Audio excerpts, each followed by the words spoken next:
जय श्री राम, जय हनुमान। आप सभी का स्वागत है आज की वीडियो में। दोस्तों, आज की वीडियो बहुत ही खास होने वाली है क्योंकि आज हम हनुमान चालीसा की सभी मनोकामनाओं की पूर्ति के लिए हनुमान जी की हनुमान चालीसा का 3 दिन का संकल्प कैसे लिया जाता है, उसकी संपूर्ण विधि एवं नियम और सामग्री के बारे में जानेंगे। दोस्तों, आज हम हनुमान जी के 3 दिन के संकल्प की संपूर्ण विधि और उससे जुड़े हुए सभी नियम जानेंगे। दोस्तों, जैसा कि आप सभी को पता है कि पूजा पाठ में हनुमान चालीसा का बहुत अधिक महत्व है। हनुमान चालीसा के सरल शब्दों से राम भक्त हनुमान को बहुत ही जल्दी प्रसन्न कर सकते हैं। हनुमान चालीसा के द्वारा मुश्किल काम को आसान किया जा सकता है और हनुमान चालीसा पाठ के संकल्प से हनुमान जी की कृपा अवश्य प्राप्त होती है। हनुमान चालीसा के 40 दोहे हमारे किसी भी काम को सिद्ध कर सकते हैं। यह सर्वविदित है कि हनुमान जी को संकट हरने वाला कहा जाता है। हनुमान जी सभी के संकट को पल भर में ही दूर कर सकते हैं। इसलिए चाहे कोई भी स्त्री या पुरुष, वह हनुमान चालीसा का पाठ करके हनुमान जी की कृपा आसानी से प्राप्त कर सकते हैं। यही कारण है कि हनुमान चालीसा का हनुमान जी की पूजा पाठ में बहुत अधिक महत्व है। विधि पूर्वक पाठ करने से मनोवांछित फलों की प्राप्ति होती है और दुष्ट लोगों से रक्षा होती है। दोस्तों, आज के समय में हर किसी को कोई ना कोई परेशानी है। किसी को पैसे से संबंधित दिक्कत है तो किसी को संतान से संबंधित, किसी को व्यवसाय में समस्याएं आ रही है तो किसी को नौकरी में समस्याएं आ रही है, किसी का विवाह नहीं हो रहा है। लेकिन इन सभी समस्याओं का एकमात्र हल है हनुमान चालीसा का पाठ। और यदि आप संकल्प लेकर के इस पाठ को करते हैं तो आपको 101% उन सभी समस्याओं से निजात मिल जाएगी। आज हम इस वीडियो के माध्यम से विस्तार से जानेंगे कि 3 दिन का संकल्प आप कैसे ले सकते हैं और कैसे आप अपनी इच्छाओं को, अपनी मनोवांछित इच्छाओं को पूरा कर सकते हैं। तो चलिए वीडियो को शुरू करते हैं। लेकिन उससे पहले आपसे एक अनुरोध है कि अगर आपको वीडियो अच्छा लगे तो वीडियो को लाइक करके चैनल को सब्सक्राइब जरूर करें और वीडियो को अपने दोस्तों के साथ और परिवार के अन्य सदस्यों के साथ शेयर करें ताकि उन्हें भी अपनी समस्याओं से जल्द निजात मिल सके। तो दोस्तों, अब जानते हैं कि श्री हनुमान चालीसा पाठ के 3 दिन का संकल्प लेने की सामग्री क्या है और उसके नियम क्या हैं। सबसे पहले आप मंगलवार या शनिवार के दिन या किसी भी शुभ दिन जैसे दिवाली, होली, दशहरा या धनतेरस आप संकल्प लेकर के पाठ कर सकते हैं। जिस भी दिन आप संकल्प ले रहे हैं उस दिन ब्रह्म मुहूर्त में उठकर अपने दैनिक कार्यों से निवृत्त होकर नहा धोकर साफ सुथरे कपड़े धारण करें और ध्यान रखें, घर के मंदिर में भी साफ सफाई होनी बहुत जरूरी है।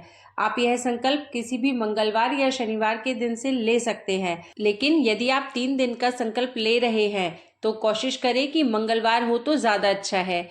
आप यह संकल्प सुबह या शाम किसी भी समय कर सकते हैं, लेकिन ध्यान रखें, यदि आप यह पाठ सुबह कर रहे हैं तो आप ब्रह्म मुहूर्त के समय करेंगे, अर्थात 4 बजे से 6 बजे के बीच में आप पाठ शुरू कर देंगे। और यदि आप रात को या शाम को कर रहे हैं तो आप 8 बजे के बाद इस पाठ को आरंभ करें, क्योंकि ऐसी मान्यता है कि उसके बीच के समय में अर्थात सुबह 6 बजे से और रात्रि 8 बजे तक हनुमान जी अपने प्रभु की सेवा में रहते हैं, अर्थात वो प्रभु रामचंद्र जी की सेवा में लगे रहते हैं। तो आप इस पाठ को या तो ब्रह्म मुहूर्त में शुरू करें या फिर 8 बजे के बाद। तो चलिए अब हम सामग्री के बारे में बात कर लेते हैं कि हमें इस पाठ को करने के लिए क्या क्या सामग्री चाहिए। तो सर्वप्रथम आपको एक चौकी चाहिए। चौकी पर बिछाने के लिए लाल कपड़ा, एक हनुमान जी की फोटो या विग्रह है। अगर खरीद कर ला रहे हैं तो पंचमुखी हनुमान जी की फोटो लेकर आइए, और यदि आपके पास पहले से है या आप नहीं खरीद रहे हैं तो आप राम दरबार की आपके घर में जो फोटो है वह भी ले सकते हैं। भोग और प्रसाद के लिए मिश्री, फल या कोई भी घर पर आप मिष्ठान बना सकते हैं। 1 लोटा जल और 1 गिलास पानी, हनुमान चालीसा की किताब, राम स्तुति की किताब, तुलसा जी की माला या रुद्राक्ष की माला, जो भी आपके पास हो, फूल, कुछ सिक्के, लौंग फूल वाली, चावल साबुत, तुलसी पत्र भोग में रखने के लिए। सबसे जरूरी एक भोजपत्र। भोजपत्र आपको किसी भी पूजा, जहाँ पर पूजा का सामान मिलता है वहां पर मिल जाएगा। एक लाल पेन, एक दीपक, चमेली का तेल, हनुमान जी को चढ़ाए जाने वाला सिंदूर और धूप बत्ती और कपूर आरती करने के लिए। और सबसे ज्यादा जरूरी आपकी श्रद्धा और आपका विश्वास हनुमान जी पर कि आप जिस भी मनोकामना से हनुमान जी का यह संकल्प ले रहे हैं वो हनुमान जी जरूर से जरूर पूरा करेंगे। तो चलिए अब हम नियम जान लेते हैं। पहला नियम, आप सर्वप्रथम पूजा का एक निश्चित समय करेंगे। आप सुबह या शाम किसी भी एक निश्चित समय पर ही पूजा करेंगे। यदि आप सुबह पूजा कर रहे हैं तो सूर्योदय के 1 घंटे के अंदर आप पाठ शुरू कर दें, और यदि आप शाम को पूजा कर रहे हैं तो रात्रि या शाम 8 बजे के बाद आप पूजा प्रारंभ करें। ध्यान रहे कि समय निश्चित ही होना चाहिए। यदि आप सुबह पूजा कर रहे हैं तो सुबह का, और यदि आप शाम को पूजा कर रहे हैं तो शाम का। आप नियमित रूप से इस समय पर पूजा करें। यदि आप 3 दिन इस नियम से पूजा कर लेते हैं तो आपकी सभी मनोकामनाएं पूरी हो जाएंगी और आपके ऊपर जो भी कष्ट आए हैं वह सभी दूर हो जाएंगे। दूसरा नियम, आपका आसन एक ही होना चाहिए। अर्थात आप यदि हनुमान चालीसा करते समय प्रतिदिन आसन को बदलते हैं तो यह गलत है। हनुमान जी की पूजा में लाल आसन होना चाहिए, और जिस आसन पर आप पूजा कर रहे हैं उस आसन पर कोई और व्यक्ति बैठकर उन दिनों में पूजा नहीं करना चाहिए। तीसरा नियम, हनुमान जी की पूजा और चालीसा पाठ करने का स्थान एक ही होना चाहिए, चाहे वह घर का मंदिर हो या कोई और पवित्र स्थान। प्रतिदिन उत्तर की तरफ मुख करके पूजा करनी चाहिए। प्रतिदिन एक ही स्थान पर बैठकर हनुमान जी की पूजा और चालीसा का पाठ करना चाहिए। चौथा नियम, यदि आप लाल वस्त्र धारण करके हनुमान जी की पूजा और चालीसा का पाठ करते हैं तो यह श्रेष्ठ रहेगा। लेकिन यदि आप लाल वस्त्र धारण नहीं कर सकते हैं तो काले, नीले और भूरे रंग के वस्त्र आप धारण नहीं करेंगे। इसके अलावा आप लाल, पीले, गुलाबी इन रंग के वस्त्रों को धारण कर सकते हैं। और आपको प्रतिदिन, अगर आप रात्रि में पूजा कर रहे हैं तो आपको नहा धोकर ही पूजा करने के लिए बैठना है, और हर दिन की पूजा में साफ सुथरे अर्थात धुले हुए वस्त्र ही पहनने हैं। पांचवा नियम, जिस दिन से आप इन 3 दिनों के संकल्प का पाठ कर रहे हैं या हनुमान चालीसा का पाठ कर रहे हैं, उन दिनों में आप मांस, मछली, मदिरा का सेवन नहीं करेंगे और आप तामसिक भोजन का भी सेवन नहीं करेंगे। आप बिल्कुल सात्विक रहेंगे उन दिनों में। छठा नियम, 3 दिनों के संकल्प में ब्रह्मचर्य का पालन करना भी बहुत ही आवश्यक है। यदि आप इन नियमों का पालन करते हुए हनुमान जी की पूजा और चालीसा का पाठ करते हैं तो निश्चित ही आपकी हर मनोकामना पूरी होगी। चलिए अब जान लेते हैं हनुमान चालीसा पाठ के संकल्प लेने की विधि। सर्वप्रथम आप एक चौकी पर लाल रंग का कपड़ा बिछाएंगे जिस पर आप हनुमान जी की मूर्ति या फोटो रखेंगे। हनुमान जी की मूर्ति या फोटो आपके पास नहीं है तो आप राम भगवान के साथ लक्ष्मण जी, सीता माता और हनुमान जी वाली फोटो भी रख सकते हैं। आपके सामने 3 दिनों तक हनुमान जी की एक ही मूर्ति या तस्वीर होनी चाहिए जिसके सामने आप आसन लगाकर पूजा करेंगे। विधि 2, चौकी पर हनुमान जी स्थापित करेंगे और उस चौकी पर आप लाल कपड़ा बिछाएंगे। विधि नंबर 3, अब एक कलश में या जो भी लोटा आपने लिया है, अगर आपके पास तांबे का लोटा है तो तांबे का, नहीं तो आप स्टील का लोटा भी ले सकते हैं। आप इसे कलश के रूप में हनुमान जी के सामने रखेंगे क्योंकि यह हम कलश के रूप में स्थापित करेंगे, और इस कलश में आप गंगा जल या पानी भरकर रख सकते हैं। इसमें आप 1 रुपए का सिक्का धन के रूप में कलश में डाल देंगे और उसमें 2 साबुत लौंग डाल देंगे। आप उसे कलश को किसी एक प्लेट से ढक दें क्योंकि इस कलश को हमें 3 दिनों तक वहीं रखना है। पूजा के बाद ही हम चौथे दिन पर इस कलश को उठाएंगे। विधि 4, हनुमान जी को सिंदूर में चमेली का तेल मिलाकर तिलक करेंगे। इसके बाद आप दिया जलाएंगे चमेली के तेल का या तिल्ली के तेल का या फिर घी का। इसके बाद आप सर्वप्रथम गणेश भगवान से प्रार्थना करेंगे कि हे गणपति बाप्पा, मैं 3 दिन का संकल्प ले रहा हूँ अथवा ले रही हूँ हनुमान चालीसा के पाठ का।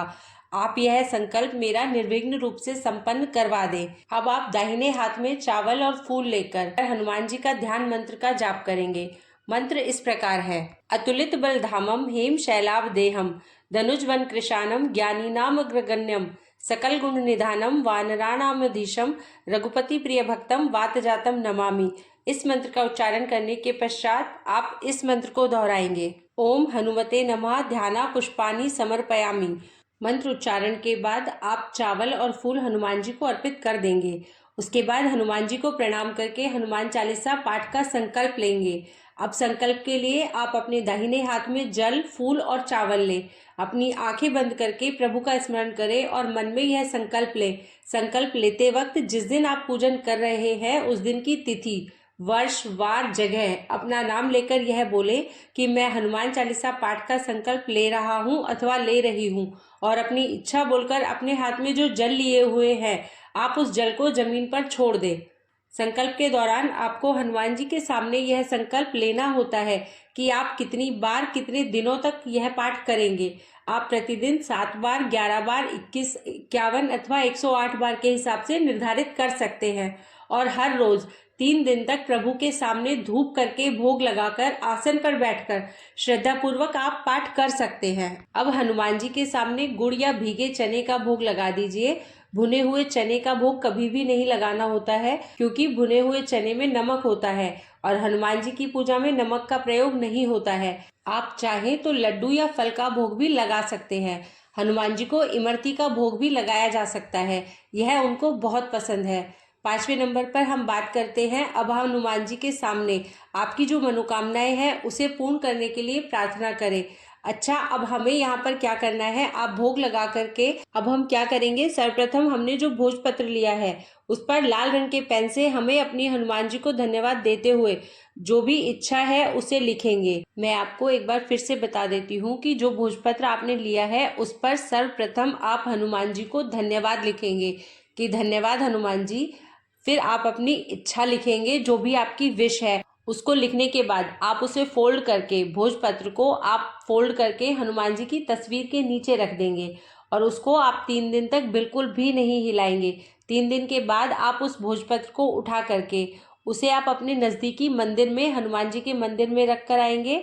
उसके साथ आप एक पान का बीड़ा ज़रूर हनुमान जी को चढ़ा कर आएंगे। और यदि आपके आसपास कोई हनुमान जी का मंदिर नहीं है तो आप उसे अपने घर के मंदिर में ही रख लेंगे। अब हम हनुमान चालीसा का पाठ शुरू करेंगे। सर्वप्रथम आपको राम भगवान की राम स्तुति करनी है या फिर राम नाम की एक माला करनी है। फिर आप हनुमान चालीसा पढ़ेंगे। आपने जितने भी पाठ बोले हैं, जैसे 11 आपने हनुमान चालीसा के पाठ बोले हैं तो आप 11 पाठ लगातार करेंगे। फिर एक बजरंग बाण का पाठ आपको करना है। फिर आप कपूर से हनुमान जी की और राम भगवान की आरती उतारेंगे। कपूर से आरती करने से घर और मन से नकारात्मक ऊर्जा दूर हो जाती है। पूजा पूर्ण करने के बाद आप जो ग्लास का जल है उसे आप उठा करके जिसके लिए आपने यह पूजा की है उसे पिला देंगे, या आपने अगर खुद के लिए पूजा की है तो उस जल को आप खुद भी ग्रहण कर सकते हैं और आप उस प्रसाद को पूरे परिवार में वितरण कर देंगे और खुद भी उस प्रसाद को ग्रहण कर लेंगे। अब आपको 3 दिनों तक ऐसे ही पूजा करनी है। आपको राम स्तुति करनी है, फिर हनुमान चालीसा के पाठ करने हैं, फिर बजरंग बाण करना है और फिर कपूर से आरती करनी है। तीसरे दिन की पूजा पूर्ण होने के बाद आपको कलश के जल को उठा करके, यह बहुत ही पवित्र जल हो जाता है, आप इसको किसी भी दूसरे पात्र में रख करके इस जल को इस्तेमाल कर सकते हैं। कभी भी किसी ज़रूरी काम से जब आप बाहर जाते हैं तो इस पात्र में रखे हुए जल को थोड़ा सा प्रसाद स्वरूप लेकर चले जाएं, तो आप यकीन मानिए आपका वह काम ज़रूर से ज़रूर पूर्ण हो जाएगा। और कलश में जो आपने 2 लौंग रखे थे वह लौंग आप अपने पास में रख लीजिए। ऐसा करने से आपको हर कार्य में सफलता मिलती है। और जो आपने पैसे डाले थे कलश में वह आप अपने धन रखने के स्थान पर रख ले। एक बार हनुमान चालीसा का पाठ इस नियम से करके देखिए, आपको लाभ अवश्य होगा, हनुमान जी की कृपा अवश्य मिलेगी। अगर ज़्यादा बड़ी कामना है तो आपको इन 3 दिनों में उस इच्छा को पूरा करने का मार्ग ज़रूर मिल जाएगा। बस आप धैर्य बनाए रखें और हनुमान जी की शरण में अपने आप को रखें। आपकी भक्ति और उनकी शक्ति पर भरोसा रखें। एक सवाल यहाँ पर यह आता है कि क्या महिलाएं हनुमान जी की पूजा कर सकती है? तो जी हाँ, महिलाएं हनुमान जी की पूजा कर सकती हैं। महिलाएं उन्हें अपना भाई स्वरूप मानकर या अपना पिता स्वरूप मानकर उनकी पूजा कर सकती हैं। बस महिलाओं को मासिक धर्म के समय हनुमान जी की पूजा नहीं करनी चाहिए। बाकी आप हनुमान जी की पूजा उसी तरीके से कर सकती है, बस आप हनुमान जी को जनेऊ नहीं चढ़ा सकती हैं। बाकी आप उनकी पूजा कर सकते हैं। वीडियो में दी हुई जानकारी के अनुसार अगर आप श्री हनुमान चालीसा का 3 दिनों का संकल्प लेते हैं तो श्री हनुमान जी आपकी शीघ्र ही सभी मनोकामनाएं पूर्ण कर देंगे। तो कमेंट बॉक्स में एक बार जय श्री राम, जय हनुमान जी का नारा ज़रूर लगाएं और वीडियो अगर पसंद आया हो तो वीडियो को लाइक करके चैनल को सब्सक्राइब ज़रूर करें। हनुमान जी आपकी सभी इच्छाओं को जल्द से जल्द पूरा करें। जय श्री राम, जय हनुमान।